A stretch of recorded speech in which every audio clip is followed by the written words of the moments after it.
Hey there, dear viewers and sleepy history lovers. Welcome back to Sleeping Historian, where the past whispers you to sleep. Tonight, we're lighting up the darkness torely as we trace the journey of street lighting, from humble torches to the dazzling glow of modern cities. So, snuggle in, let your eyes get heavy, and if you haven't already, tap that subscribe button and join our little community of midnight dreamers. Now, let's follow the flicker of history's lamps into the quiet night.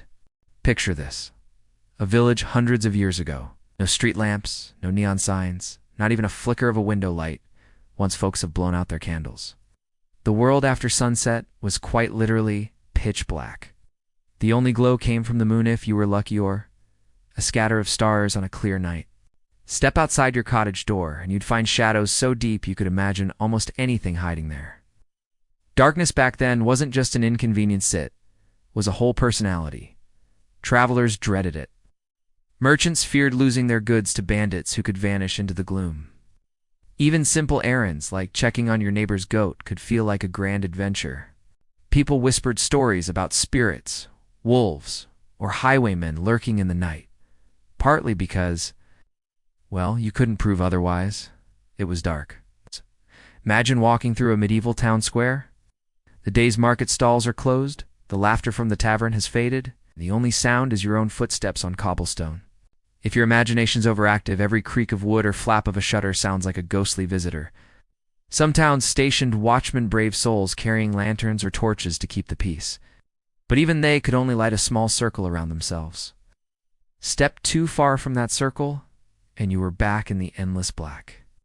Without reliable lighting, night-shaped human habits, people planned their lives around the sun, work, travel, and social gatherings, mostly wrapped up before dusk. Farmers returned from fields early, shops closed well before dark, and evening entertainment. Well, storytelling by the hearth was just for fun. It was about staying inside where you could see each other's faces. Of course, not everyone went quietly to bed. Big cities like Rome or Baghdad centuries ago tried early forms of night illumination. Romans, for instance, sometimes set up torches along important roads or used braziers, basically baskets of burning coals to mark a path. But these efforts were patchy, dangerous, and expensive. A strong wind or a sudden rainstorm could wipe out your carefully placed torches in seconds. The darkness also gave rise to colorful traditions. In many villages, travelers carried their own torches or oil lamps. Picture a small group crossing a bridge at midnight, the flickering flame throwing strange shapes on the water. Sometimes these lights weren't just practical, they sent a message. I'm coming through. Please, highwaymen, or ghosts, don't mess with me. Nighttime watchmen became essential. They weren't just security guards, they were the human streetlights of their day. A watchman might patrol with a horn to warn of fires or trouble. Some towns even required every household to hang a lantern outside their door on certain nights, creating a patchwork quilt of light across winding streets. It wasn't perfect, but it was a start. Let's not forget how different the stars looked without modern light pollution. Back then, the Milky Way was in a faint smudge. You could see it stretch across the sky like a glowing river.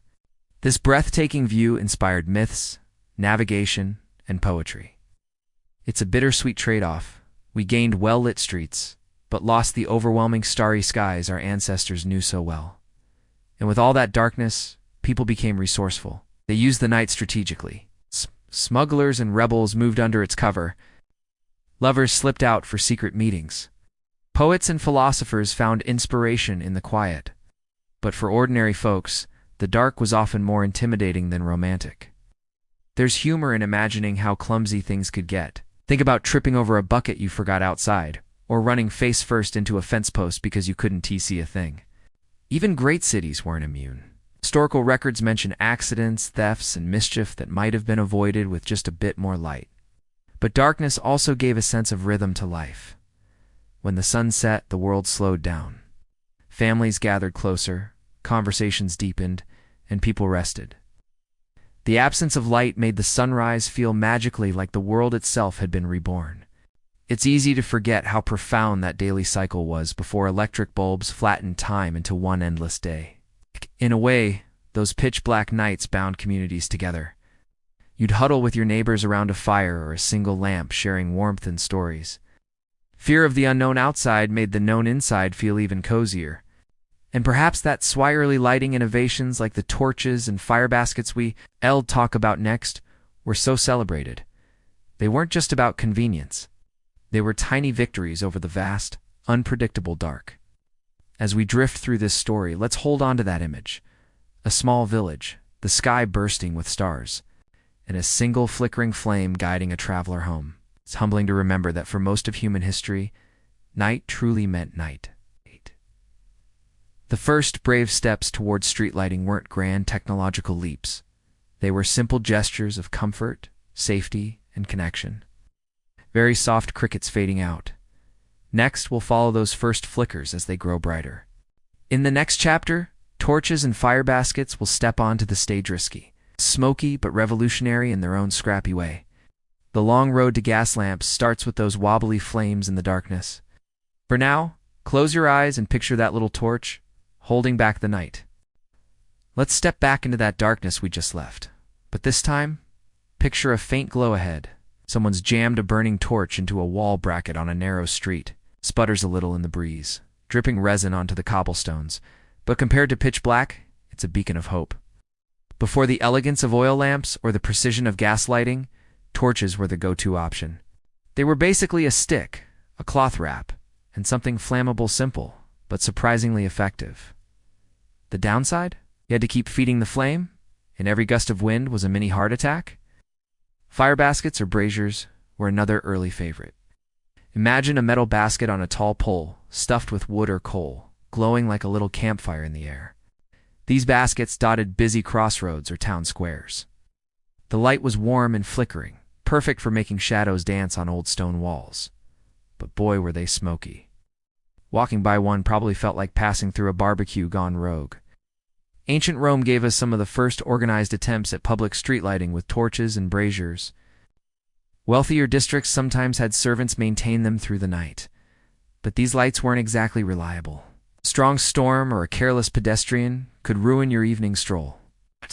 Move forward a few centuries to medieval Europe and you'd find similar setups. In some towns, local authorities ordered residents to hang a torch or lantern outside their homes during certain festivals or busy market days. It wasn't about style it was about safety. A dim torch was better than tripping over a cartwheel or stepping in something unpleasant left by a horse. The practicalities, though, were a headache. Torches burned out fast, needed constant attention, and left sooty marks on walls. Fire baskets had to be refilled with fuel, and sparks could set nearby thatched roofs on fire. It's no wonder many cities hesitated to make this a nightly thing. Imagine the town crier announcing, "Good people, we've lit torches tonight. Please keep buckets of water handy." Yet for all their flaws, these early flames changed the game.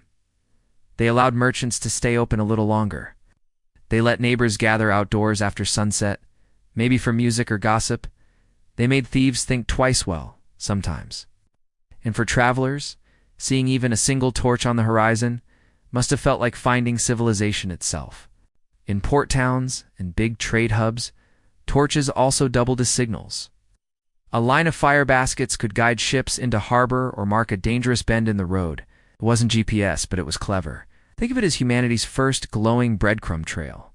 Even the aesthetics mattered. Flickering flames against stone walls gave streets a magical feel, romantic if you were a poet, spooky if you were a kid. Some festivals turned lighting into an art form, lining bridges or castles with torches that turned entire cities into glowing spectacles. But let's be real, torches and braziers weren't exactly user-friendly. Picture a lamplighter of the day, climbing up to relight a torch during a windy night, only to have sparks fly into their beard, or a fire basket tipping over and sending everyone scrambling for water. These early systems were rough drafts, valuable, but imperfect. Still, they marked a turning point. For the first time, humans pushed back against night on a public scale. Darkness wasn't an unbeatable enemy anymore, could be nudged back, even if just for a few feet of street. Communities started dreaming bigger. If a few smoky torches could make a difference, what could a more reliable light do? What if streets stayed lit all night, every night? These questions nudged inventors and cities toward new experiments: oil lamps, reflectors, and better fuels that would soon take the stage. So, As you picture those medieval streets glowing with scattered torches, think of them as humanity's baby steps toward something revolutionary. They weren't pretty, they weren't perfect, but they kept people safe, brought neighbors together, and lit the spark pun fully intended for everything that came next. Soft crackle fades out, gentle night sounds return. Next up, we'll meet oil lamps the quieter. Cleaner cousins of torches that would turn cities like Paris into shimmering worlds after sunset. By now, humanity was ready to upgrade. Torches and fire baskets had done their best, but let's be honest, they were smoky, dangerous, and went out faster than a candle in a hurricane. Enter the oil lamp, the next big thing in our slow but steady quest to conquer the night. Oil lamps weren't exactly a brand new invention. They'd been around for thousands of years in homes and temples. But using them for public lighting? That was a bold new step. Picture an early modern European street. Instead of random torches dripping tar, you've got a tidy little lamp, glass chimney and all, glowing steadily like it has some dignity. Soft clink of glass. The fuels varied by region. In the Mediterranean, olive oil was the star, plentiful and fairly clean burning. In Northern Europe, where olives were as rare as unicorns, folks turned to whale oil or even animal fats. Whale oil, in particular, became the MVP for brighter, longer-lasting light. Though the whales, of course, were not thrilled about this arrangement. One of the earliest cities to adopt organized oil lamp street lighting was Paris in the 1660s. Authorities set up rules for how far apart the lamps should be placed and even hired people to maintain them. Imagine walking through Paris at night. Back then, lanterns glowing in neat rows, throwing soft halos of light onto cobblestones. For travelers and locals alike, it must have felt like stepping into a dream. This wasn't just about beauty or convenience. Oil lamps had a huge social impact. Crime rates dropped and well-lit areas pickpockets suddenly had fewer shadows to hide in. Markets and stayed open later, giving people more time to shop, talk, and flirt under the glow of those little flames. Soft laughter in the distance, fading quickly. Of course, oil lamps weren't perfect. They needed constant refilling. Wicks trimmed just so, and glass chimneys cleaned of soot. The wind could still be a menace, and a heavy rainstorm might snuff them out. But compared to torches, they were practically luxury tech. Some towns even got creative with the design. Small curved metal pieces were added behind lamps to bounce more light onto the street. It was a simple trick, but a clever one, like adding a mirror to make your tiny apartment look bigger. And those glass chimneys? They weren't just for show. They protected the flame from drafts and made the light steadier, which, in turn, made nighttime strolls less of an obstacle course. In cities like Amsterdam and London, oil lamps began popping up along canals and bridges. Sailors returning from sea could spot their hometowns glowing in the distance. Shopkeepers could greet late customers without fumbling in darkness. Even a casual evening walk became an event. Imagine the sound of distant church bells, the ripple of water under a bridge, and a line of oil lamps painting golden trails on the surface. There's also something quietly romantic about these lamps. They didn't blaze like gas or electric lights would later. They glowed. Their soft flicker had personality. Maybe that's why poets and painters adored them. An artist sketching a lamplit Parisian street wasn't just recording a scene, they were capturing a mood. Soft breeze through trees. But oil lamps didn't just make cities prettier, they changed behavior. With safer streets, people felt braver about venturing out at night. Social life blossomed. A dinner party didn't have to break up early because everyone feared the dark walk home. Shops extended their hours. The city at night began to feel alive rather than intimidating. Of course, this progress wasn't universal. Smaller towns and rural areas often couldn't afford regular oil lamp maintenance. Many still relied on the old torch system or simply went without. But in major urban centers, oil lamps were a quiet revolution. They also created a new kind of job, the lamplighter. While torches could be set and forgotten, oil lamps needed regular attention. Lamplighters became familiar figures carrying long poles with hooks and little canisters of oil. Moving through the streets like bedtime caretakers for an entire city, you might see one at dusk, lighting the first lamps, or at dawn, extinguishing the last flickering flame. These lamps even influenced architecture. City planners began spacing streets and squares with lighting in mind. Bridges were rebuilt with niches for lamps. Public monuments were lit to impress travelers and visiting dignitaries. Light had become part of urban identity, a soft murmur of distant voices still. Oil lamps were a stepping stone, not the final destination. As cities grew, the limitations of oil's cost, the labor required, and its sometimes smoky output became more obvious. But for over a century, oil lamps defined what nighttime in a city looked like: cozy, inviting, and a little magical. Take a moment to imagine it. A couple strolling hand in hand down a Parisian boulevard. The soft glow of olive oil lamps reflecting on wet cobblestones after a rain. The air smells faintly of wood smoke and bread from a nearby bakery. A carriage rattles past, its wheels clicking on the stones, and above, the stars peek between wisps of cloud. It's a scene so charming that even centuries later, artists and filmmakers still try to recreate it. Oil lamps didn't just light the streets, they lit imaginations. By the late 1600s, Paris was tired of stumbling in the dark. Oh, the torches and scattered oil lamps were nice. But the city wanted something bigger, bolder aglow, that would match its reputation for style and sophistication. Enter Louis XIV's administration and a man named Gabriel Nicolas de la Reynie, Paris's first police chief and the guy with the bright idea literally to light up the city. Imagine the streets of old Paris, narrow, winding, and filled with shadows. Pickpockets thrived. Carriages creaked over cobblestones. A poet might pause mid-verse, wondering if that movement in the alley was inspiration or a thief. Lorraine saw that better lighting could make the city safer, cleaner, and maybe even more beautiful. So, in the 1660s, he ordered a massive overhaul, a soft clink of lantern glass. Oil lamps were installed at regular intervals, about one every 20 yards, stretching across bridges, boulevards, and alleys. To maintain them, an army of lamplighters was hired. These folks became part of the city's rhythm. At dusk, they'd wander with long poles lighting hundreds of flames, and at dawn, they'd return to snuff them out. For Parisians, this was nothing short of magic. Suddenly, the city at night wasn't a place to avoid, it was a place to explore. Taverns stayed open longer, musicians played in the squares, and people began strolling after dinner just to admire the glow. Paris's reputation as La Ville, the city of light, was born not because of electricity that was still centuries away, but because of these humble oil lamps. Gentle laughter and faint street chatter. The new lighting even improved public health and safety. Crime rates in well-lit districts dropped. Sanitation improved, too, because trash and hazards were harder to ignore in the glow.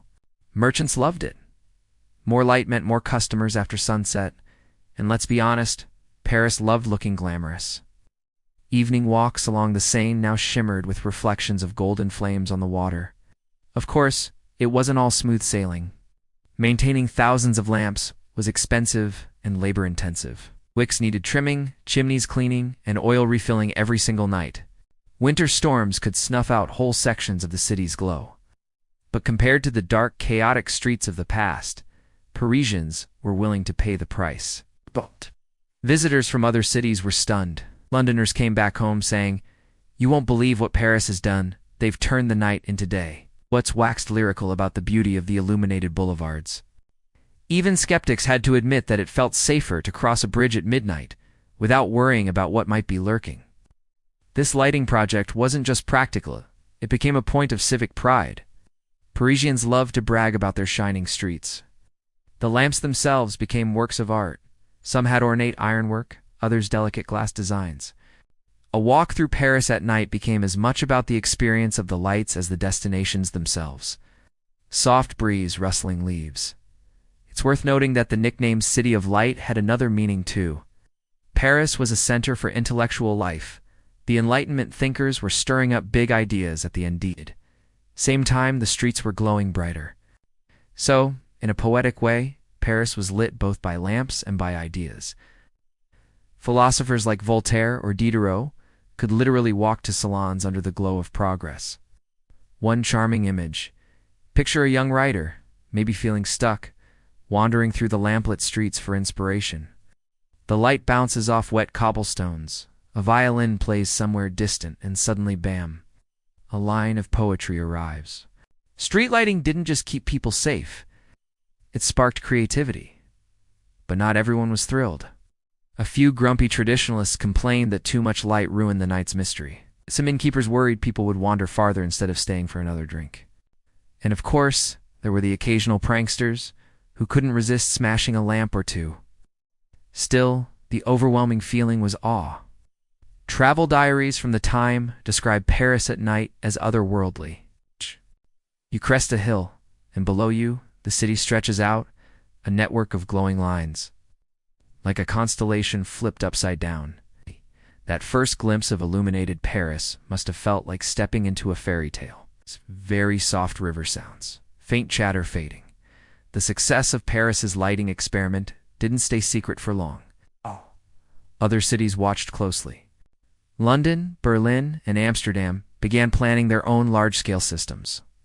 Paris had raised the bar not just for safety, but for beauty, culture, and even tourism. Behind all this glamour was a hard-working crew of lamplighters, cleaners, and oil suppliers. Their nightly routine was the backbone of Paris's glow. There's something heartwarming about imagining these workers moving through the sleeping city at dawn, snuffing lamps one by one as the sun rose. This transformation also changed the relationship Parisians had with time. Night wasn't a full stop anymore. It was just another chapter of the day. Evening markets thrived. Eaters extended their shows. Couples could wander without fear. The city became alive in a way it had never been before. As you drift off tonight, picture yourself on one of those early illuminated boulevards. The Seine glimmers beside you. The lamps flicker gently, casting long, soft shadows. The night feels safe, welcoming, and full of possibility. For the people of 17th century Paris, this was more than a convenience, it was a little miracle. Soft flicker fades, distant bells echo briefly. After Paris dazzled Europe with its shimmering boulevards, London, never one to be outdone by the French, decided it was time to give public lighting a serious go. But if Paris was all about elegance and coordination, London's early experiments were, let's say, a little messier. Picture late 1600s London. Crooked streets, smoky air, and a fog so thick you could lose a carriage in it. Into this damp darkness came the first attempts at oil lamp lighting. The city began placing lamps on major bridges and busy thoroughfares. The iconic Thames bridges got special attention since crossing them in pitch black was like volunteering for a swim. Soft splashing of river water, fading. At first, lighting wasn't the city's responsibility, it was yours. Wealthy citizens were told to hang lanterns outside their homes to keep the streets passable. Imagine the variety. Some lanterns were fancy glass globes. Others were rusty tin boxes with barely a glow. A street might look like a mismatched necklace of twinkling lights. With long stretches of darkness in between, funding was always an issue. Londoners weren't thrilled about paying for oil or hiring lamplighters. The city tried several schemes: taxes, community collections, even renting lampposts to merchants who'd advertise on them. Yes, 17th century ad space. Despite these efforts, many streets still stayed stubbornly dark. And then there was the weather. Fog and soot were constant companions in London. An oil lamp might glow brightly one minute, then vanish into a wall of fog the next. The combination of smoke from fireplaces, damp air, and weak lamp flames meant London's streets sometimes looked like someone had tried to light a candle inside a chimney. Still, when the lamps worked, they made a difference. Taverns could stay open a bit later. Pedestrians felt slightly braver walking home. Highwaymen, London's infamous robbers, didn't disappear overnight, but even a dim glow could spook a would-be thief. Soft murmur of distant pub laughter, fading out the city's early lamplighters, became familiar characters. They're armed with long poles and ladders. They'd move from post to post at dusk. Kids would sometimes follow them, treating the lighting up as evening entertainment. There's a certain charm in imagining a lamplighter battling the wind to coax a stubborn flame to life, only for the famous London fog to snuff it out seconds later. London's experiments weren't just practical, they had a touch of rivalry too. Parisians had bragging rights with their neatly spaced lamps, and Londoners didn't want to be seen as backward. Travel writers of the time often compared the two cities, sometimes with a smirk. Paris is a golden glow. London is a flicker in the mist. But London was persistent. Over the years, the city invested in better lamp designs, glass, chimneys, reflectors, and more consistent oil supplies. Bridges like London Bridge became evening landmarks, their lamps twinkling over the dark river. There's something oddly cozy about imagining a coach crossing at night, its wheels clattering on the stones as rows of lamps cast shimmering reflections on the Thames. One amusing anecdote. Some records mention mischievous locals, knocking over lamp posts or stealing lanterns either as a prank or to reuse the oil at home. It was the 17th century version of taking traffic cones after a party. Authorities cracked down on this lamp theft, but the temptation of free fuel was sometimes too strong. Despite these hiccups, London's lighting improved steadily. By the early 1700s, more streets were regularly lit, and the city began to feel less like a maze of shadows. Visitors from smaller towns were amazed. To them, even London's uneven lighting seemed dazzling compared to their own dark lanes. A soft breeze, distant horse hooves on cobblestone. The lamps also changed the city's nightlife. Coffee houses' hotbeds of gossip and political chatter could now stay open later, drawing in patrons long after sunset. Theaters thrived as audiences could leave safely under the glow of street lamps. Of course, lovers enjoyed the occasional romantic walk along the riverbanks, though. The fog probably added a mysterious touch. London's story reminds us that progress isn't always glamorous. While Paris had a well-organized system, London had trial and error, half-lit streets, and plenty of improvisation. But that's part of its charm. Londoners didn't wait for perfection. They lit what they could, where they could, and improved over time. These experiments paved the way for bigger innovations. By the late 18th century, when gaslighting entered the picture, London already had the bones of a street lighting network. The city had learned hard lessons: how to fund lighting, how to manage lamplighters, and, most importantly, how to keep flames alive in that famous fog. So next time you think of old London, don't just imagine Sherlock Holmes in horse-drawn carriages. Picture a lamplighter balancing on a ladder in a drizzle, coaxing a stubborn flame to life while a group of kids giggles nearby. The glow might not have been perfect, but it was a start, a flicker of progress in a city that refused to stay in the dark. The 18th century was when street lighting started to feel. Cities had stumbled through torches and smoky oil lamps, learned a few lessons and probably a few fire safety tips, and were now ready to refine things.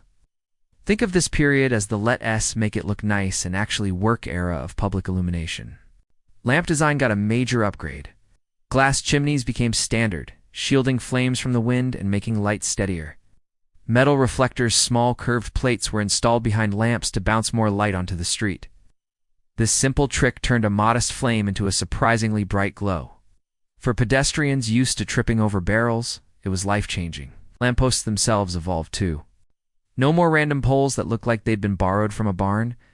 Cities commissioned blacksmiths to create elegant iron posts, some with scrollwork and decorative bases. Walking through a town square at night started to feel less like navigating a back alley and more like entering a stage set. The lamplighters also became an institution. These folks were part firefighter, part mechanic, and part local celebrity. Armed with long poles, ladders, and oil canisters, they'd move through the streets at dusk, like a quiet parade of caretakers. Children would wave, couples would pause to watch, and tavern-goers would call out friendly greetings. If you wanted the latest neighborhood gossip, chatting with the lamplighter wasn't a bad bet. Cities began to take lighting seriously as part of urban planning. In places like Paris and Amsterdam, officials created standardized layouts: how far apart lamps should be, how high they should stand, and even which routes to prioritize. Lighting was no longer an afterthought. It was infrastructure. Public life blossomed under these improvements. Evening markets stayed lively. Theaters and opera houses could count on safe passage for their patrons. Coffee houses buzzed with debate long after sunset, fueling the Enlightenment's big ideas. A student could study late at a cafe, and a merchant could make a sale under a flickering lamp without fumbling in darkness. Lighting even influenced fashion. Wealthier citizens took 2 evening promenades, showing off their clothes under the warm glow of lamps. Artists captured these moments in paintings. Lamplit streets became a favorite subject. A cobblestone road gleaming after rain, lanterns reflected in puddles, and a carriage rolling by it was practically a ready-made romantic postcard. But the 18th century wasn't all charm. Fuel costs were high, and maintaining thousands of lamps was still a logistical nightmare. Whale oil had to be shipped, stored, and distributed. Wicks needed trimming. Chimneys needed cleaning. Municipal budgets often groaned under the expense. In some cities, when money got tight, officials dimmed the lights or turned them off entirely, much to the dismay of nighttime travelers. Still, progress marched on. Inventors kept tinkering. One notable improvement was the Agin lamp, invented in the 1780s by Swiss physicist Agin. It used a cylindrical wick and a glass chimney to create a brighter, smokeless flame. Suddenly, streets could be illuminated with fewer lamps but better quality light. Cities snapped these up like the latest gadget. The lamplighter's role shifted too. As lamps became more complex, their job required more skill maintaining reflectors, cleaning glass, and mastering the argan's quirks. In some places, lamplighters were so respected they became part of local folklore. Songs and poems celebrated them as gentle guardians of the night. Lighting also began to affect crime patterns in new ways. Pickpockets had fewer dark corners to hide in, but clever criminals adapted, blending into crowds under the lamps. Still, overall safety improved, and people felt freer to gather outdoors after sunset. Social life spilled into the streets in a way that would have shocked their grandparents. The glow of lamps even touched politics and philosophy. Enlightenment thinkers met in well-lit to discuss radical ideas. Revolutionary pamphlets were secretly passed under lamplight in Paris and London. In a quiet way, better lighting supported the exchange of knowledge and the stirrings of change. And of course, there was the beauty. A rainy evening in Amsterdam, lamps reflected in the canals, or a winter night in Vienna, lantern light dancing on snow. These were scenes that inspired painters, poets, and dreamers. The world at night was still mysterious, but now it was accessible, even inviting. The 18th century showed that lighting wasn't just about seeing where you were going. It was about shaping how people lived, worked, and imagined their cities. It turned nighttime from a hazard into an opportunity. And quietly, it set the stage for the next leap. Gaslighting, a technology so radical, it would make even the fanciest Agin lamps look old-fashioned. As you picture those 18th century street lamps, gleaming like tiny stars along a boulevard, imagine the buzz of conversation, the clatter of carriages, and the soft glow on faces warmed by community. The night was no longer something to fear. It was becoming something to enjoy. By the late 18th and early 19th centuries, street lighting was about to get its biggest glow yet. Oil lamps had served faithfully, but they were fussy, expensive, and dim. Then along came a radical new idea. Gas lighting, flames fed not by oil or candles, but by pipes carrying flammable gas right through the city. To people of the time, it sounded a bit like suggesting you heat your house with fireworks. The earliest public demonstration came from William Murdoch, a Scottish inventor with a knack for bold experiments. In the 1790s, Murdoch began piping coal gas into lamps to illuminate his home and workshop. His neighbors were astonished and maybe slightly nervous. Imagine looking out your window at night and seeing your neighbor SR glowing like a captured star. The idea caught on. In 1807, London saw its first public gaslit street on Pall Mall. Crowds gathered to gape at the steady, bright flames. One onlooker described it as daylight at night. 4 people used to squinting under sputtering oil lamps. It was practically science fiction. Even King George III reportedly admired the new glow. Of course, not everyone was thrilled. Some critics warned that gas pipes under the streets were accidents waiting to happen. Pamphlets warned of explosions or toxic fumes sneaking into homes. A few alarmed citizens predicted the city would burn down in a spectacular fireball. But the early demonstrations were persuasive. London didn't explode, and gas lamps stayed reliably bright. Businesses quickly saw the potential. Theaters, in particular, adored gaslighting. Stage lit with gas could dazzle audiences in ways oil lamps never could. Shopkeepers discovered that brighter windows meant more customers stopping to admire their goods. It was an 1800s version of clever marketing. Make your storefront shine, and the crowds will follow. The social impact was huge. Gaslighting extended the day like never before. People could stroll, shop, and socialize well into the night. Cities began to pulse with life after sunset. Taverns stayed open later, and theaters could schedule more shows. The working classes benefited too. Factories could operate longer hours, though that wasn't always a blessing for tired laborers. Gaslight also changed how cities looked and felt. The warm, steady glow created a new kind of nighttime atmosphere. It wasn't the dim flicker of oil, it was bolder, more confident. Streets felt safer, though criminals sometimes adapted their strategies. Even art and literature took notice. The phrase gaslight became shorthand for a certain moody, romantic vibe. It would even give us the term gaslighting later on, though that's another story. Murdoch's idea spread fast. By the 1820s and 1830s, gas companies were popping up across Europe and America. Cities like Berlin, Paris, and New York all embraced gas streetlights. Each installation required massive infrastructure, underground pipes, gasworks to process coal, and armies of workers to maintain the system. But the payoff, streets bathed in reliable bright light, was worth it. Soft metallic clank of pipes, fading gas lighting wasn't without its quirks. Leaks could cause small explosions or foul smells. Lamplighters didn't disappear overnight. They still had to ignite each gas lamp at dusk and extinguish them at dawn. But their work was easier now. No more hauling heavy oil canisters or cleaning soot-choked chimneys. In fact, many lamplighters became proud experts at managing gas fixtures. The public reaction to gaslit streets was a mix of awe and adjustment. Poets wrote about the beauty of gaslight on rainy cobblestones. Painters captured glowing cityscapes. At the same time, some people missed the softer, flickering character of oil lamps. Gaslight was brighter, yes, but also harsher. Some thought it made cities look too industrial, too exposed. Still, for most, the benefits outweighed the complaints. Gaslight reduced accidents, discouraged crime, and turned cities into vibrant nighttime communities. Picture a bustling 1830s London street. Vendors calling out, carriages clattering, couples strolling arm in arm under rows of brilliant lamps. For a moment, the city must have seemed unstoppably a place where even the night could be conquered. Beyond London, gaslighting became a point of civic pride. Smaller towns competed to install their own systems. In the United States, Baltimore was the first city to light its streets with gas in 1817. Soon, New York and Philadelphia followed, and their citizens bragged about their modernity. The glow of gaslight became a symbol of progress and prosperity. There were economic ripple effects, too. Gas companies became major players in city politics and business. Workers were hired to build and maintain the networks. Entire neighborhoods grew around gasworks. And for the first time, cities began to think seriously about managing nighttime life, because now, the night was no longer an excuse to shut everything down. Gaslighting didn't just illuminate streets, it illuminated imaginations.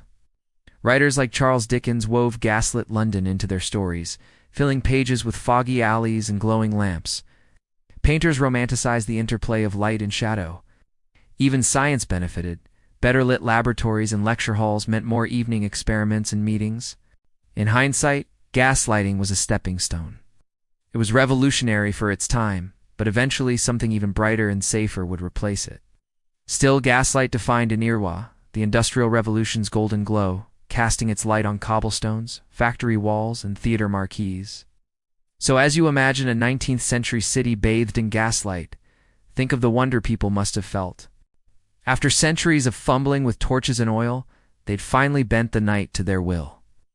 And yet, for all its brilliance, gaslight carried a hint of danger, a reminder that progress often arrives with sparks. By the mid-19th century, gaslight had fully arrived, and Victorian cities embraced it with dramatic flair. Walk down a London street in the 1850s, and you'd see rows of gleaming lamps stretching into the mist. Their steady glow transforming the once shadowy city into a luminous stage. Gaslight wasn't just functional anymore, it was glamorous. London became the poster child for this new brilliance. Entire neighborhoods glimmered, bridges sparkled over the Thames, and even the fog seemed theatrical under the lamps. Writers like Charles Dickens wove this glow into their novels. Gaslit alleys became the perfect backdrop for suspense and drama. For Victorians, gaslight wasn't just progress, it was magic. Theaters were among the biggest fans. Stages could now shine brightly enough for actors' expressions to be seen from the cheapest seats. Set designers used the new lighting to create mood and spectacle. Audiences gasped at the lifelike shadows cast by gaslight, a small revolution in entertainment. Shops, too, saw opportunity. A brightly lit storefront was irresistible to evening strollers. Merchants staged elaborate window displays to catch the eyes of passersby, creating one of the earliest forms of window shopping. Gaslight turned shopping into an event. The social world shifted. With safer, brighter streets, Victorians strolled, visited friends, or lingered in late into the evening. Nightlife as we know it today began to take shape. Imagine a young couple walking arm in arm along the gaslit embankment, the river shimmering nearby, and the city buzzing softly around them.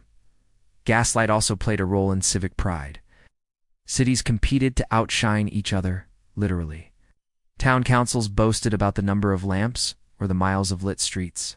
A traveler arriving in a gaslit city would immediately sense its prosperity and modernity. For Victorian urban planners, gaslight was as much about image as it was about safety. But the golden glow had its downsides. The gasworks' massive plants where coal was processed often belched smoke and foul odors. Leaks could fill alleys with an unmistakable stench, and occasional explosions reminded citizens that progress could be dangerous. Still, the benefits were undeniable. The lamplighter's job evolved in this era. While gas pipes carried the fuel, someone still had to ignite the lamps at dusk and extinguish them at dawn. These nightly rounds became a beloved routine. Children watched eagerly for the lamplighter, treating the evening lighting as a small ceremony. In many neighborhoods, lamplighters became part of the community fabric, trusted, friendly faces who kept the darkness at bay. Gaslight didn't just illuminate streets, it illuminated culture. Painters captured gaslit boulevards glistening after rain. Poets wrote of love under the lamps. Even the darker corners of Victorian life, mystery, intrigue, crime found a perfect backdrop in the pools of light and shadow gaslight created.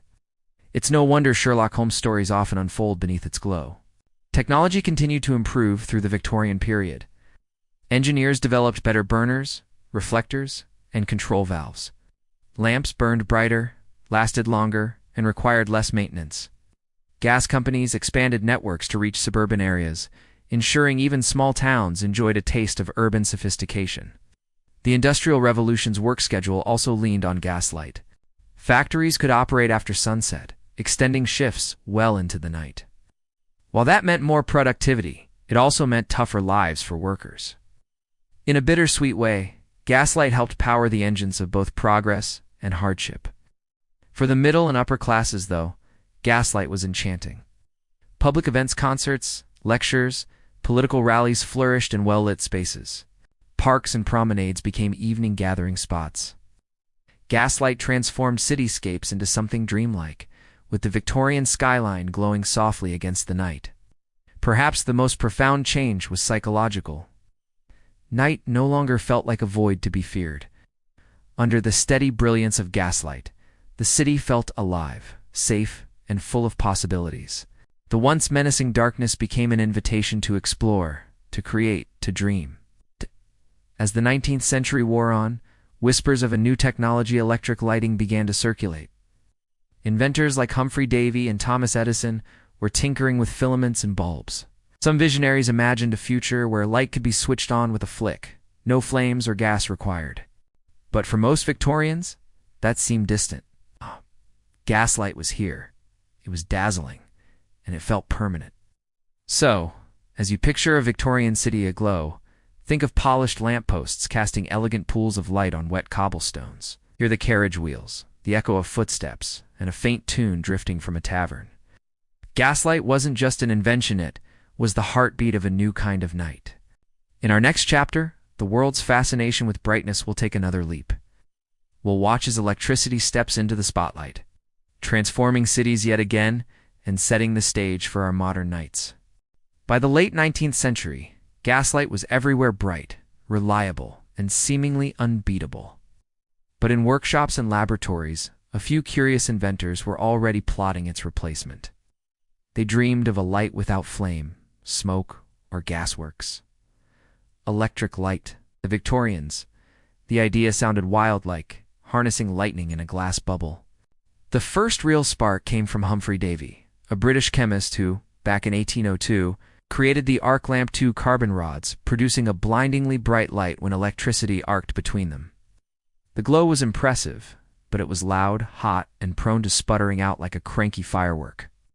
Arc lamps were great for lighthouses or big outdoor events, but totally impractical for cozy street corners. Still, Davy had planted a seed. Electricity could make night as bright as day. Over the next decades, inventors tinkered endlessly. The breakthrough most people remember came in 1879, when Thomas Edison unveiled his practical incandescent bulb. Edison was the first to experiment with filaments and glass bulbs. The others, like Joseph Swan and Britain, were on the same track. But Edison perfected a long-lasting, commercially viable version. His design could burn for hundreds of hours without sputtering out. Suddenly, the dream of electrically lit streets didn't seem so far-fetched. In 1880, Edison founded the Edison Electric Light Company, and soon, small sections of cities began to glow under electric lamps. New York's Pearl Street Station became a showcase, illuminating an entire neighborhood with a steady, golden light. Crowds gathered to see it, marveling as if the stars had descended to Earth. Newspapers described the scenes with breathless wonder.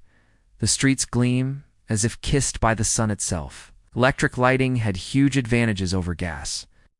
It didn't produce soot or smoke, and there were no pipes full of explosive gas running beneath the streets. Lamplighters weren't needed anymore, just a switch. Businesses loved it. Bright shop windows stayed sparkling without the smell of burning gas. Theaters could stage even more dazzling productions. Factories could operate without worrying about open flames near machinery. But the transition wasn't smooth.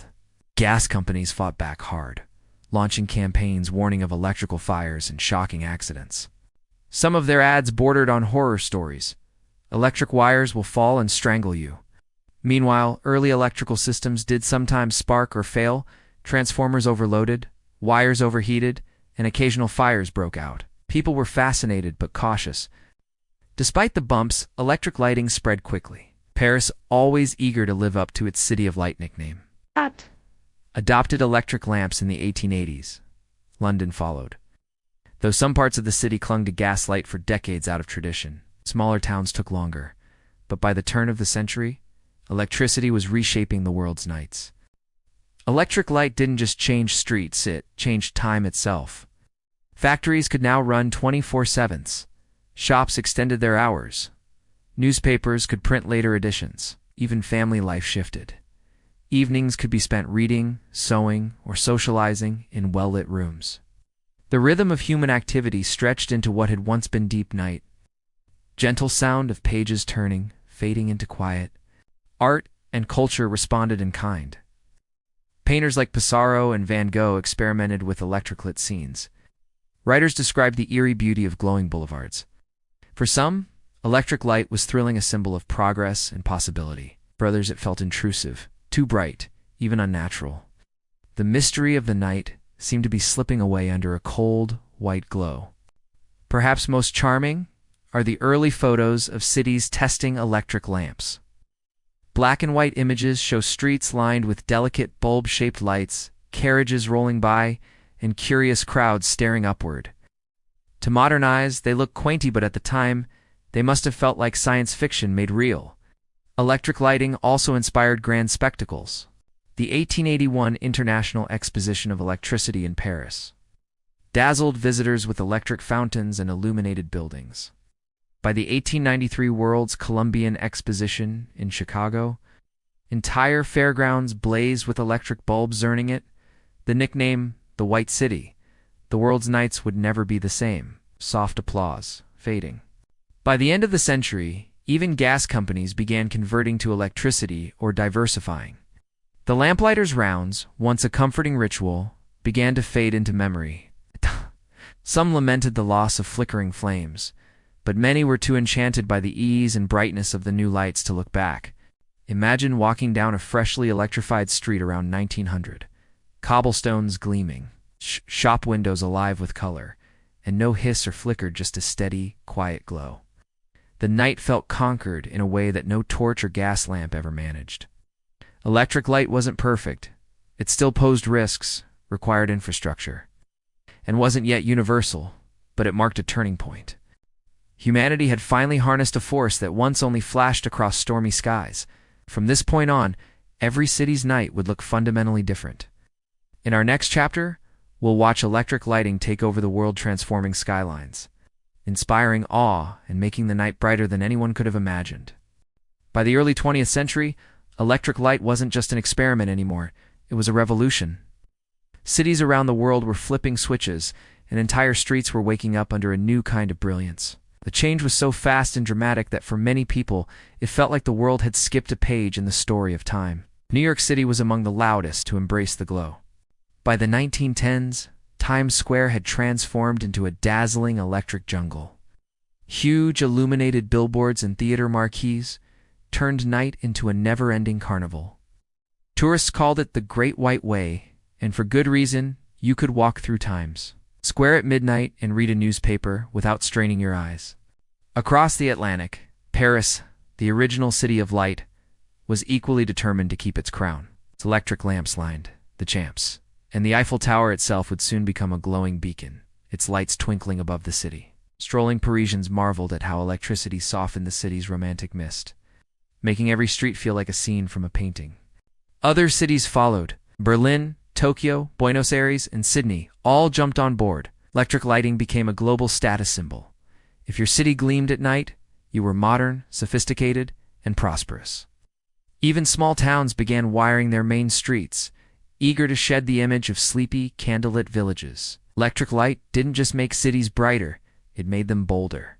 Businesses competed to create the most eye-catching signs. Theaters installed blazing marquees. Restaurants lit their facades to draw in late-night diners.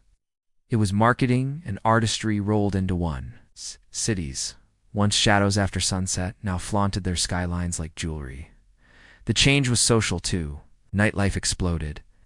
People could safely gather after dark for dances, concerts, and baseball games began experimenting with night play under electric lamps. Thrilling fans who'd never seen their favorite sport lit up like daylight. Even ordinary evenings changed. Families could take leisurely strolls. Couples could linger on park benches, and workers could grab a meal after late shifts without worrying about pitch-black streets. In a way, electricity reshaped the human sense of time. The day no longer ended with the setting sun. The artificial brightness blurred boundaries, letting people stretch their activities deep into the night. Midnight started to feel less like a cutoff and more like an invitation. But there were growing pains. Early electrical grids were temperamental. Power outages and flickering bulbs were common. Infrastructure projects to wire entire cities were expensive and sometimes chaotic. And while electricity was cleaner than coal gas, power plants still churned out smoke and soot to feed the grids. Cities had traded one set of problems for another, but few complained while basking in the glow. Electric lighting even influenced art and culture. Futurist painters celebrated glowing cityscapes, while filmmakers like Fritz Lang used electric-lit skylines to symbolize modernity. The sense of awe was palpable. Imagine a traveler from a rural village stepping off a train into a brightly lit metropolis. This must have felt like stepping into another world. For businesses, electric light was a game-changer. Factories could run multiple shifts without fear of fire hazards from open flames. Shopkeepers could keep doors open late, drawing customers in with sparkling window displays. Hotels, restaurants, and theaters all found their fortunes rising under the new brightness. The rise of electric lighting also inspired monumental public spectacles. Cities began hosting festivals of light, grand unveilings where entire streets or buildings would blaze in coordinated displays. In 1903, the unveiling of electric lights along London's Strand drew huge crowds. In 1929, the Eiffel Tower's new lighting system became an instant icon. These events weren't just about technology, they were about pride, community, and the feeling of stepping into the future. Even rural areas began to feel the ripple effects. As electric grids expanded, farmers could work later, read at night, or gather around radios after sunset. The glow of electric light became a symbol of opportunity, a sign that even the quietest corners of the world were connected to the modern age. By the 1930s and 1940s, electric lighting was so widespread that many younger people couldn't imagine a world without it. For them, stories of lamplighters or gaslight alleys sounded like old fairy tales. But older generations still remembered the transition, the thrill of watching a switch flip and a room explode with light. Electric lighting had done more than chase away darkness. It had reshaped cities, economies, and culture. It made nightlife possible, redefined public safety, and even changed architecture's skyscrapers, now sparkled like constellations on Earth. Humanity had bent not just fire, but lightning itself to its will. As electric grids strengthened and bulbs improved, a new question began to form. Could light do more than just illuminate? Could it entertain, decorate, or even become art in its own right? Neon tubes and colorful bulbs were already hinting at the answer. The night was no longer something to survive. It was becoming a canvas. In the next chapter, we'll see how the glow of electric lights turns cities into neon wonderlands, shaping the culture of the 20th century and giving us some of the most iconic cityscapes the world has ever seen. By the 1920s and 1930s, electric light had already transformed cities. But humanity wasn't about to stop at plain white bulbs. Enter neon lighting, bold, colorful, and impossible to ignore. If electric light was a polite dinner party, neon was a jazz club at 2 a.m. The credit goes to Georges Claude, a French engineer who in 1910 demonstrated the first neon lamp. His glowing red tubes caused a sensation at the Paris Motor Show. By the 1920s, neon had leaped across the Atlantic and landed in American cities hungry for spectacle. Neon signs started popping up everywhere: restaurants, theaters, nightclubs, and even barbershops. They didn't just advertise, they hypnotized. A single glowing sign could cut through fog, rain, or darkness, calling out like a beacon to passersby. Come inside, something exciting is happening here. Times Square became neon's crown jewel. By the 1930s, the district blazed with glowing letters, flashing arrows, and animated figures. A walk through Times Square at night was like stepping inside a living painting. The effect was so captivating that travelers described it as daylight with attitude, soft chatter of a nighttime crowd. Distant horn neon wasn't just practical, it was art. Designers began experimenting with shapes, colors, and movement.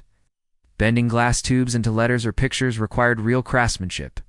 Each sign was a handmade creation, a mix of science and artistry. Some cities even held competitions for the most creative neon displays, turning commercial advertising into urban gallery exhibitions. Neon also changed the mood of cities. The warm, steady glow of old gas lamps felt romantic. Neon's sharp, colorful edges felt modern, exciting, and just a little rebellious. It matched the energy of the roaring 20s, the swing of jazz, and the rise of nightlife culture. Cultural icons embraced it. Movie theaters wrapped themselves in neon marquees that promised adventure and escape. Diners on lonely highways used neon to beckon travelers.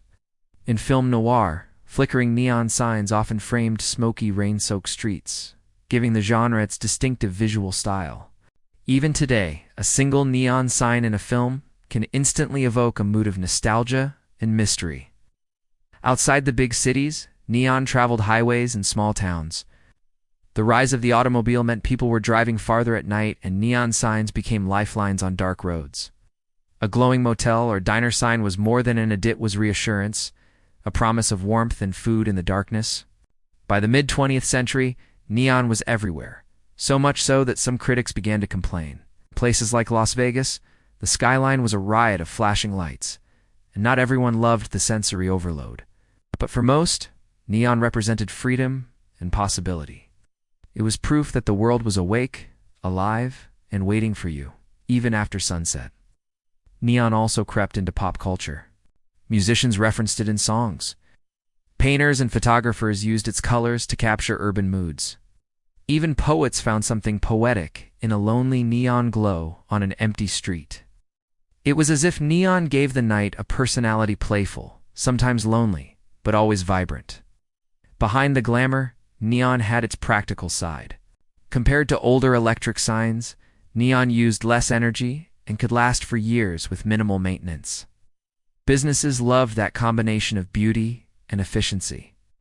Neon workshops flourished, training skilled artisans who bent tubes with fire and filled them with noble gases like neon, argon, and krypton to create different colors. By the 1950s and 60s, neon had gone truly global. Tokyo's Shinjuku district and Hong Kong's Nathan Road became neon wonderlands, their streets awash in color. Photographers and filmmakers from around the world flock to capture these glowing cityscapes. Even today, those images remain iconic symbols of urban life. But neon's dominance wouldn't last forever. By the 1970s and 80s, cheaper and easier to install, fluorescent and LED lights began edging neon out. Some cities even banned excessive neon signage, or worried about clutter or visual pollution. Many of the great neon works were dismantled, replaced by modern, efficient lighting. Still, neon refused to disappear completely. It became retro chic, a nostalgic nod to a more glamorous past. Artists and boutique businesses revived neon for its unique glow and personality, something no LED could quite replicate. Walk through certain neighborhoods today, and you'll still find neon signs humming quietly, their colors cutting through the night like whispers from history. Neon's story is a reminder that light I senti just about function as about feeling. These glowing tubes of gas didn't just show us the way. They made the night beautiful, playful, and alive. They invited us to dance, explore, and dream under their colors. In the next chapter, we'll watch as cities trade neon glamour for sleeker, energy-efficient LEDs. In high-tech displays, ushering in a new era of illumination. While keeping a little of neon's magic alive, by the late 20th century, neon's glow was starting to feel a little vintage. Cities were hungry for something cleaner, sharper, and more efficient. Enter LED lighting, the quiet little diodes that would go on to revolutionize the night. Light-emitting diodes, or LEDs, weren't exactly new when they started taking over the streets. Scientists had been tinkering with them since the 1960s, but for a long time, they were more of a science lab curiosity. Early LEDs glowed weakly, usually in red, and were used in things like calculator displays and alarm clocks. Hardly the stuff of citywide spectacle. But by the 1990s and 2000s, technology caught up. LEDs became brighter, cheaper, and most importantly available in every color of the rainbow, including that game-changing bright white. Suddenly, cities realized they could light their streets, buildings, and billboards using bulbs that lasted longer, used less power, and didn't contain fragile glass tubes filled with gas. Soft click of a switch, faint futuristic tone. The shift was fast. Municipalities started swapping out old sodium streetlights and fluorescent tubes for LEDs.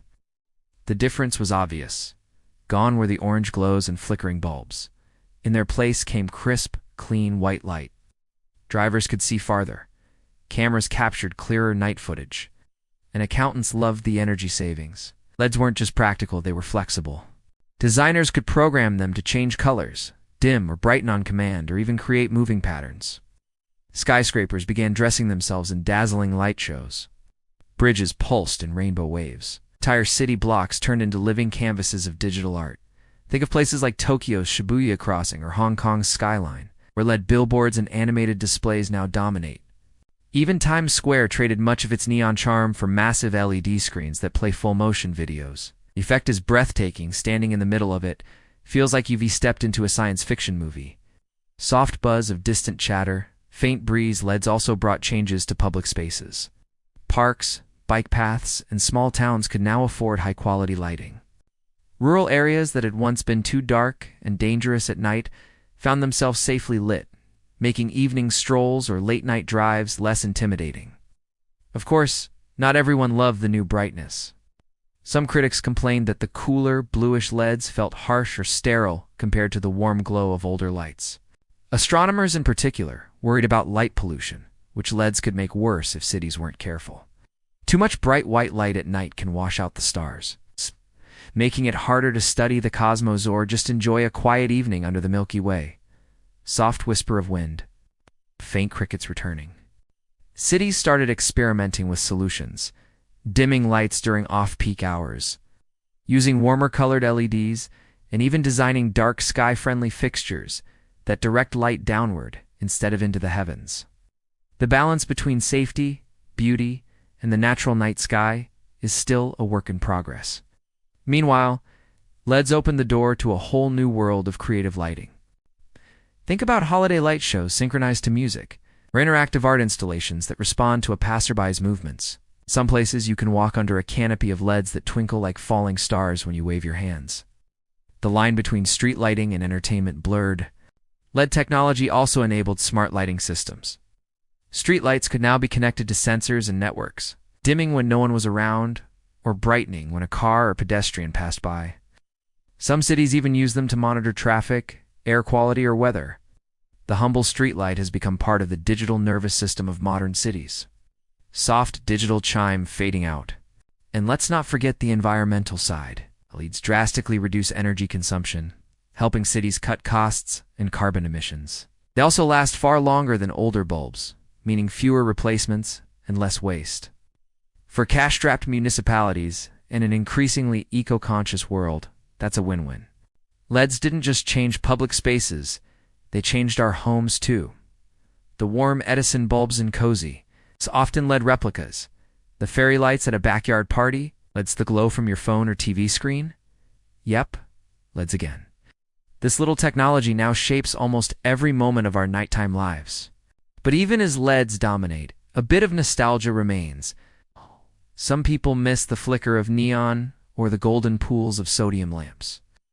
There is a growing movement to preserve or restore some of those old lights, not because they're re-efficient, but because they're beautiful. The soft sigh of a nighttime breeze still, LEDs are the present and future of street lighting. They've given cities brighter nights, safer roads, and vibrant skylines. They've turned bridges, towers, and entire neighborhoods into glowing works of art.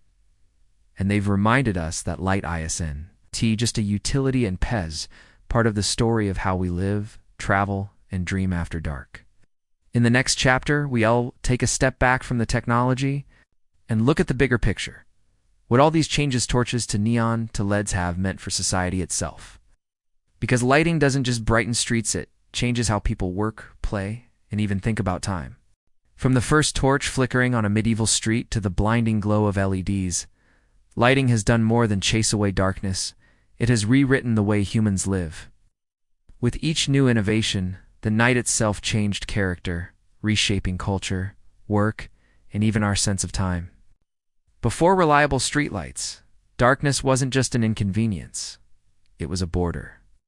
Once the sun dipped below the horizon, life slowed. Shops closed, streets emptied, and families huddled indoors by the fire. The night belonged to whispers, shadows, and caution. But gas lamps and then electric bulbs smashed that border wide open. A soft crackle of a distant campfire fading. Suddenly, cities no longer rolled up their sidewalks at sunset. People could shop, meet friends, or attend concerts after work. And restaurants became lively social hubs late into the evening. The nightlife we take for granted, clubs, cinemas, midnight diners simply didn't exist before artificial lighting made it possible. And let's not forget sports, baseball under the lights, soccer matches kicking off at 9 p.m. Those would have been unthinkable without reliable illumination. Even casual evening jogs or bike rides are products of our well-lit world. Lighting reshaped work too. Factories could run second and third shifts, increasing production and creating jobs. Hospitals became safer and more efficient at night. Emergency services from firefighters to paramedics could respond quickly without fumbling in the dark. But this newfound freedom came with changes to human rhythms. For millennia, our bodies followed the sun awake with daylight, asleep when it set. Artificial lighting disrupted that. Cities bathed in electric light blurred the line between day and night. People stayed up later, worked longer hours, and stretched their social lives well past midnight. Some researchers argue that this shift even changed human health-altering sleep cycles and affecting moods. Soft ticking of a clock in the background. Culturally, lighting reshaped art and entertainment. Think of impressionist painters capturing lamplit streets, or film noir directors framing a lonely detective under a flickering neon sign. Poets found metaphors in glowing windows and lonely bulbs. Without street lighting, many of these iconic images wouldn't exist. Even religion and rituals adapted. Candlelight vigils, holiday lights on homes and trees, lantern festivals, these traditions evolved alongside new technologies. Each innovation found its way into the fabric of celebrations, symbolizing hope, remembrance, or joy. Soft, distant church bells. Lighting also changed safety and social dynamics. Well-lit streets reduced crime in many areas and made people feel more secure. Women, in particular, gained greater freedom to travel or socialize at night when streets were illuminated. Public spaces became more democratic, accessible to more people more often. Yet brighter nights weren't universally celebrated. Some lamented the loss of mystery. Romantic moonlit strolls now competed with glaring street lamps. Rural stargazers noticed the Milky Way disappearing under city glows. Even today, dark sky advocates push for less intrusive lighting, urging cities to respect the night's natural beauty. And then there's the economy. Lighting turned evenings into prime business hours. Theaters, bars, and shops thrived after sunset. Tourism flourished. Think of visitors flocking to Paris to see the Eiffel Tower sparkle, or to Tokyo to stand in Shibuya's glowing chaos. Entire industries owe their success to the simple fact that light let people gather, spend, and celebrate after dark. Soft laughter and distant music drifting on the breeze, but perhaps the biggest change was psychological. The night, once a time of fear and caution, became a time of possibility. Instead of shutting their doors and whispering ghost stories, people started to see darkness as an invitation to explore, to create, to connect. The world didn't shrink after sunset anymore, it expanded. Of course, not every effect was positive. Overlighting can disrupt wildlife, confuse migrating birds, and even interfere with human sleep cycles. Some sociologists argue that constant illumination has made society more restless, always on, never pausing to let the world go quiet. Still, few would willingly return to a time when a cloudy night could leave an entire town blind. Lighting also deepened our connection to technology. Streetlights linked to sensors led billboards synced to smartphones. Holiday light shows programmed by apps, all of these remind us that our nights are now part of a digital ecosystem. The simple act of flipping a switch is tied to a global network of production, energy, and design. Soft electronic chime fading into quiet. And then there's the romance of it all. A single glowing bulb in a rainy alleyway, string of fairy lights over a backyard party, a city skyline sparkling like a galaxy brought to Earth. Street lighting doesn't just serve a purpose, it creates memories. In the next chapter, we'll step back and gaze at the night sky itself, what lighting has taken from it, what it has given back, and how humans are now trying to balance progress with preservation. Because as much as we've brightened our world, the stars still call to us from beyond the glow. For most of human history, the night sky was a breathtaking tapestry. You didn't need a telescope or a science degree, just a clear evening, and the Milky Way would spill across the heavens in shimmering detail.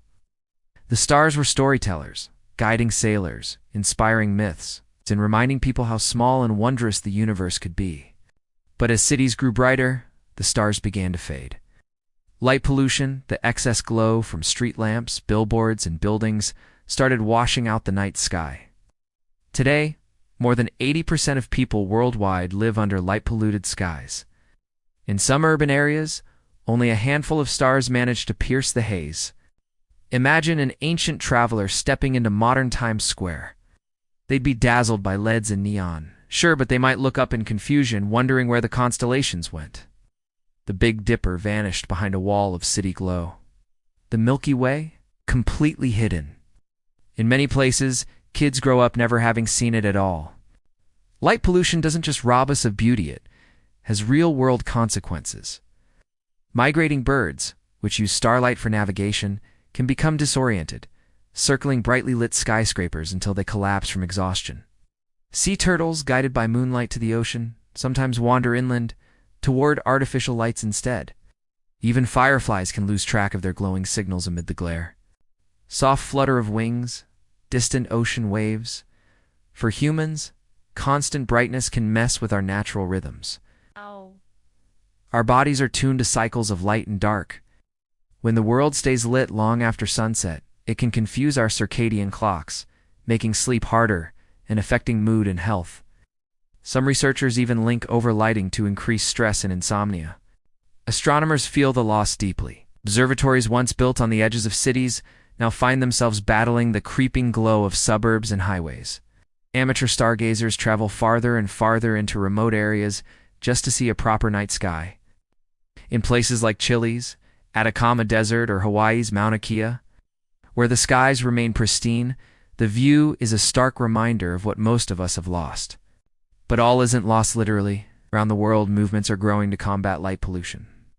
Organizations like the International Dark Sky Association work with cities to adopt smarter lighting practices, using downward-facing fixtures, installing shields to prevent light spill, and choosing warmer-colored bulbs. The goal isn't to plunge us back into darkness, it's to light wisely, preserving the night sky without sacrificing safety. Some towns have embraced this wholeheartedly. Flagstaff, Arizona, became the world's first international dark sky city, limiting unnecessary lighting so residents and visitors could enjoy the stars. Similar initiatives have spread across Europe, Australia, and beyond. Even big cities are experimenting with lights-out events, dimming skylines for special occasions so residents can reconnect with the cosmos. The benefits go beyond stargazing. Smarter lighting saves energy, lowers costs, and reduces greenhouse gas emissions. It also restores a sense of wonder. Seeing the Milky Way for the first time, really seeing it can be life-changing. It reminds us that we're part of something vast and beautiful, far beyond the glow of our cities. There's a quiet humility in looking up at a dark sky. Ancient cultures built myths and navigation systems around those distant points of light. Farmers planted crops by them. Poets wrote about them. Lovers whispered wishes under them. To lose that connection is to lose part of our shared human heritage. Of course, not every light is a villain. Streetlights keep people safe. Neon gives cities personality. LEDs save energy. The challenge isn't to turn everything off, it's to find balance. A well-placed shielded lamp can illuminate a sidewalk without drowning out the stars. A city can sparkle without blotting out the universe. Some communities now host stargazing festivals, turning off non-essential lights for a night so residents can gather, lie on blankets, and marvel at constellations. Others create dark sky preserves where wildlife and humans alike can experience the world as it was. For most of history under a canopy of stars. As technology advances, new solutions are on the horizon. Smart lighting systems can dim automatically during quiet hours. Sensors can detect when no one's around and turn off unnecessary lamps. Even spacecraft designers are considering how satellite constellations affect ground-based astronomy, looking for ways to minimize their reflective glare. Standing under a truly dark sky can be humbling. You realize how brief and small your story is compared to the cosmic one above. The stars we see tonight have been shining for millions of years. Long before the first torch lit a village path, they'll keep shining long after our LEDs burn out.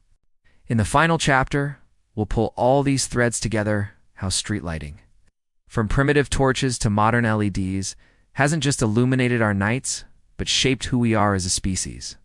And maybe, just maybe, we'll leave a few stars in the sky for future dreamers to find. And so we've come full circle, from the flicker of a torch in the hands of a weary lamplighter to the crisp glow of LEDs and even the subtle pulses of fiber optics carrying light through glass threads. The story of street lighting is, in many ways, the story of UNS, of how humans refused to let darkness define their nights. It started humbly with fire. A bundle of burning wood planted in the ground was enough to keep danger at bay, or at least make people feel a little safer. Villages lit torches not just for vision, but for courage. Darkness was unpredictable, and even a small glow brought comfort. Then came oil lamps, fragile flames carried in glass and brass. They burned brighter, steadier, and allowed streets to be tamed step by step. Gas lamps followed, stretching networks of flame across entire cities. Suddenly night wasn't a void, it was a stage. Shops stayed open later. Theater curtains rose, and social lives spilled into the streets. The arrival of electricity was nothing short of magic. From Edison's bulbs to blazing boulevards, cities transformed into luminous landscapes. Times Square, Paris, Tokyo, London all began to sparkle, flaunting their brilliance to the world. The night became a place of opportunity, possibility, and adventure. Then neon arrived, adding color and character. It gave us jazz-soaked avenues, buzzing diners on lonely highways, and glowing marquees that promised stories inside darkened theaters. Neon didn't just light the way, it danced with us. But progress marched on. LEDs took the baton, reshaping skylines with precision, efficiency, and endless creativity. Bridges shimmer, towers pulse with rainbow patterns, and entire districts glow like digital paintings. Our nights have never been brighter or more programmable. Along the way, lighting changed us. It stretched our days longer, reshaped our work, gave rise to nightlife, and inspired art. It made us safer, but it also challenged us to balance brightness with rest. It brought us together under glowing bulbs, yet it reminded us, too, of what we've lost, the stars dimmed by our own inventions. In a sense, the story of lighting is a tug-of-war between control and wonder. We tamed fire, bottled gas, harnessed lightning, and bent glass into glowing shapes. Yet the most awe-inspiring light remains untouchable, the stars above, burning silently across galaxies. Today, as we look toward the future, new questions emerge. Fiber optics already carry light invisibly through cables beneath our streets, powering the internet that connects us. Smart cities are exploring adaptive lighting street lamps that glow only when needed, conserving energy and protecting the night sky. Some dream of bioluminescent trees that could one day replace lampposts, glowing gently like nature's own lanterns. What hasn't changed is our relationship with light. We still crave it not just for safety, but for meaning. Think of the holiday light strung across rooftops, the candle on a dinner table, or the glow of a single lamp in a quiet bedroom. Light is never just practical. It's emotional. It's memory. It's comfort. As we wrap up this journey, imagine standing at a crossroads of history. On one side, a lamplighter climbs his ladder, flame in hand. On the other, a modern skyscraper pulses with programmed LEDs, painting the night sky with patterns. Both are part of the same story, one of resilience, creativity, and our refusal to surrender to the dark. The history of street lighting is proof that even the simplest invention can reshape entire civilizations. It shows us how something as ordinary as a light bulb or as extraordinary as a neon sign can shift culture, change habits, and redefine how we see the world. And perhaps as we continue into the future, we'll remember to leave some shadows too. To dim the lights once in a while, look up, and let the stars remind us of the original canvas of the night. So, the next time you stroll down a glowing street, pause for a moment. Think of the torches, the lamps, the neon, the leadsol, the storytellers of light who brought us here. And then maybe look up, just to see if a star or two has managed to peek through. After all, history is brighter when we notice both the lights we've made and the ones we didn't see. And that's our journey from flickering torches to neon dreams and glowing fiber optics. The streets may be brighter now, but some of the magic still belongs to the stars. If tonight's little trip through history helped you drift a bit closer to dreamland, give this video a like and subscribe to Sleeping Historian for more quiet stories of the past. Until next time, may your nights stay peaceful, your dreams stay bright, and maybe, just maybe, you'll catch a star or two between the city lights. Good night, dreamers.